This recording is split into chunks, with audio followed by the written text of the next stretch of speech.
പവിത്ര സീരിയലിന്റെ 9ാമത്തെ കിഡിലൻ എപ്പിസോഡാട്ടോ. വിക്രമിന്റെ അമ്മയുടെ ചടങ്ങുകൾ അവിടെ നടക്കാട്ടോ. ഇതേ സമയം ഹോസ്പിറ്റലിലെ ആംബുലൻസ് ഡ്രൈവർ അരുണ സിസ്റ്റർ അടുത്ത് വന്നിട്ട്, സിസ്റ്ററെ, ആ തരുൺ ദബാഗിന്റെ ഭാര്യ മരിച്ചു പോയല്ലേ, അത് കഷ്ടായിപ്പോയി. കുഞ്ഞോ? കുഞ്ഞും മരിച്ചു എന്നാണല്ലേ കേട്ടത്.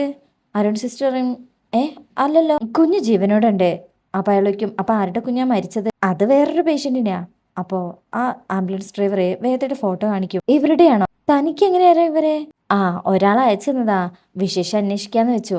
അപ്പൊ അരുണ സിസ്റ്റർ പറയും, പാവം അവരുടെ കുട്ടി മരിച്ചുപോയി. ആണോ? ഓ, കഷ്ടായല്ലേ. അരുണ സിസ്റ്റർ പറയും, അതെ. അപ്പൊ അയാൾ അവിടെ നിന്ന് പോകും. അരുണ സിസ്റ്റർ അകത്തേക്ക് ചെല്ല. വേദയ്ക്കും, കുഞ്ഞെവിടെ? കുഞ്ഞിനെ എടുത്തോണ്ട് അയാള് ആ ചടങ്ങുകൾക്ക് പോയത്. ആദ്യം ഇത് കുറച്ച് കടന്നുപോയില്ലെന്ന് എനിക്ക് തോന്നി. പക്ഷെ നീ പറഞ്ഞതാ ശരി, ചുറ്റിലും ശത്രുക്കളുണ്ട്. നിനക്ക് ആ കുഞ്ഞിനെ ഒറ്റയ്ക്ക് സംരക്ഷിക്കാൻ കഴിയില്ല. അവരാരും പോയിട്ടില്ല അല്ലേ എന്ന് വേദവിക്കുമ്പോ അവർ പറയും, അതെ. നിന്റെ വിശേഷം അന്വേഷിക്കാനാണെന്ന് പറഞ്ഞ ആംബുലൻസ് ഡ്രൈവർ നിന്നെ കുറിച്ച് ചോദിച്ചു. അത് നീ പറഞ്ഞ ആൾക്കാർക്ക് വേണ്ടിയാണെന്ന് എനിക്ക് മനസ്സിലായി. സിസ്റ്റർ എന്ത് പറഞ്ഞു? രാധികയുടെ കുഞ്ഞ് എന്റെ കുഞ്ഞായല്ലേ. വേദയ്ക്ക് അങ്ങ് സങ്കടാകും. ജീവനോടുള്ള കുട്ടിയും മരിച്ചു എന്ന് പറഞ്ഞത് വേദ ഒരു അമ്മയാണല്ലോ. അപ്പൊ ആ ഒരു സങ്കടത്തിലാണ് വേദ കരയുന്നത്. പിന്നീട് കാണിക്കുന്നത് വിക്രമ് അവിടെ ചടങ്ങുകളൊക്കെ നടത്താനായിട്ട് കുളിച്ചു വന്നിരിക്കുകയാണ്.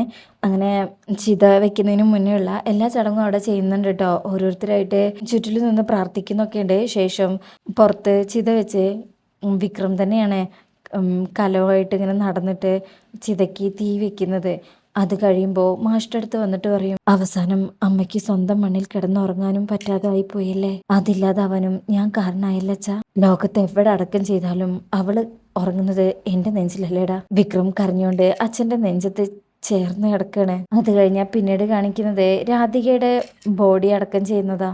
രാധികെ എന്ന് വിളിച്ചിങ്ങനെ കരയുന്നുണ്ട്. ശേഷം കുഞ്ഞിനെ കൊണ്ടുപോകുമ്പോൾ അമ്മയ്ക്കും, നീ എങ്ങോട്ടാ? കുഞ്ഞിനെ ഹോസ്പിറ്റലിൽ കൊണ്ടുപോകണം. അപ്പോൾ തരുൺ പറയും, അമ്മ പൊക്കും, മോളെ ഞാൻ കൊണ്ടുവന്നോളാം എന്ന് പറഞ്ഞ് പോലീസ് വണ്ടിയിൽ പോവാട്ടോ. ഇതൊന്നും കണ്ടു നിൽക്കാൻ പറ്റാതെ മോളെ ആ ചടങ്ങിന് നിർത്താതെയാണ് തരുൺ അവിടുന്ന് കൊണ്ടുപോകുന്നത് കേട്ടോ. സേതുലക്ഷ്മി അമ്മ സങ്കടത്തോടെ ഇങ്ങനെ ആ രണ്ട് വഴിയിലേക്ക് നോക്കി ഇങ്ങനെ കരയാ. പിന്നീട് കാണിക്കുന്നത് ഹോസ്പിറ്റലിലാണ് കേട്ടോ. അവിടെ വേദയും സിസ്റ്ററും ഡോക്ടറും ഉണ്ട്.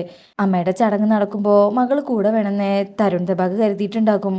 അപ്പോൾ ഡോക്ടർ പറയും, അരുൺ എന്തായി പറയണേ? ഞാൻ അങ്ങനെ ഉദ്ദേശിച്ചല്ല. ആ സാറെ സംബന്ധിച്ച് അതിപ്പോ അയാളുടെ കുട്ടിയാണല്ലോ, അതേ ഞാൻ ഉദ്ദേശിച്ചുള്ളൂ. ഡോക്ടർ പറയും, ഇതിപ്പോ പ്രശ്നമാവുന്നാ തോന്നുന്നത്. ഏതെങ്കിലും ഒരു നിമിഷം ആ കുഞ്ഞ് അയാളുടെ അല്ലെന്ന് പറയേണ്ടി വരില്ലേ? വേദ പറയും, ആ സമയം ഞാൻ അതൊന്നും ആലോചിച്ചില്ല ഡോക്ടർ. മോളുടെ ജീവൻ അത് മാത്രമേ ഉണ്ടായിരുന്നുള്ളൂ മനസ്സിൽ. സിസ്റ്റർ പറയും, എത്രയും പെട്ടെന്ന് കാര്യങ്ങൾ വിശദീകരിക്കണം. തരുൺ സാറിനെ എല്ലാം മനസ്സിലാവുന്നു വിചാരിക്കാം. ഡോക്ടർ പറയും, നേരെ തിരിച്ചാണെങ്കിൽ ഇങ്ങനൊരു സംഭവം നിലനിൽക്കുമ്പോൾ എന്തുകൊണ്ട് പോലീസിൽ അറിയിച്ചില്ല എന്നാണ് തരുൺ ചോദിക്കുന്നതെങ്കിലോ. വേദ ചെയ്തതിപ്പോ അല്പം വളഞ്ഞ വഴിയായിരുന്നു തോന്നുന്നു.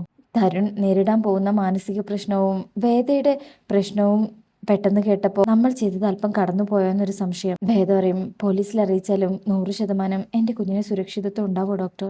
ഇതിപ്പോ അക്കാര്യത്തിൽ പേടിക്കണ്ടല്ലോ. എത്ര നാൾ? വേദ പറയും, രാധികയുടെ മരണം അയാളിൽ ഉണ്ടാക്കിയ ഷോക്കുണ്ട്, അതൊന്ന് കുറയട്ടെ.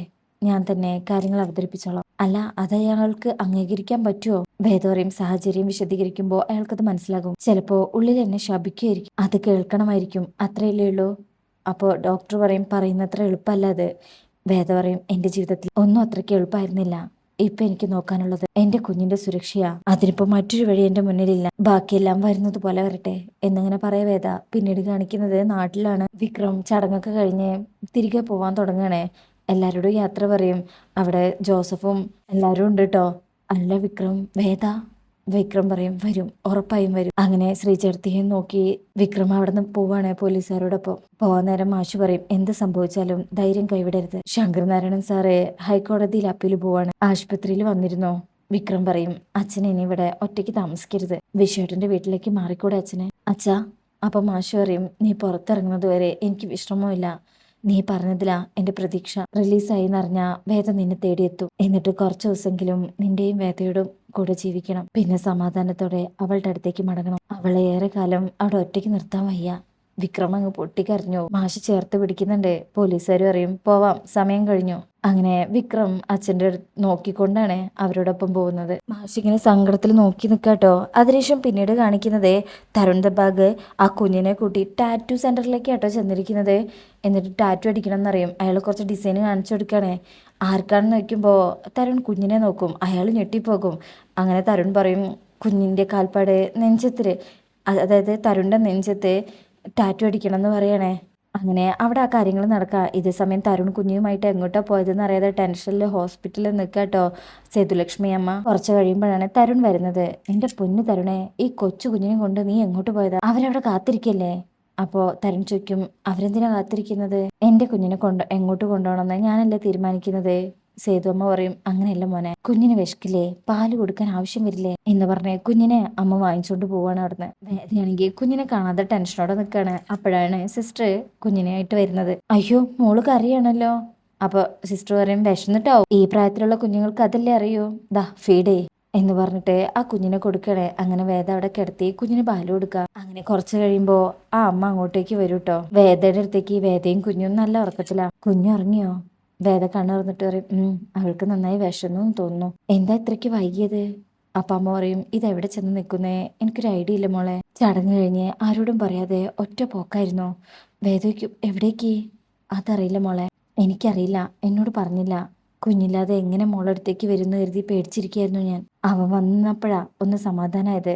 വേദയ്ക്കും, എങ്ങോട്ടാ പോയതെന്ന് ചോദിച്ചില്ലേ? ഇല്ല മോളെ, ആദ്യം കുഞ്ഞിനെ നിന്റെ അടുത്ത് എത്തിക്കാനാ ഞാൻ നോക്കിയത്. പോകെ പോകെ ഇത് പ്രശ്നമാവോ മോളെ? അവസാനം ഇത് നിന്റെ കുഞ്ഞല്ലെന്ന് പറയേണ്ട ഒരു ദുരവസ്ഥ വരുമോ? അപ്പോ വേദയ്ക്കൊരു ടെൻഷൻ ഉണ്ട് കേട്ടോ. അവിടെയാണ് ഈ പാർട്ട് കഴിയുന്നത്. നെക്സ്റ്റ് പാർട്ട് ഉടൻ തന്നെ അപ്ലോഡ് ചെയ്യുന്നതാണ്.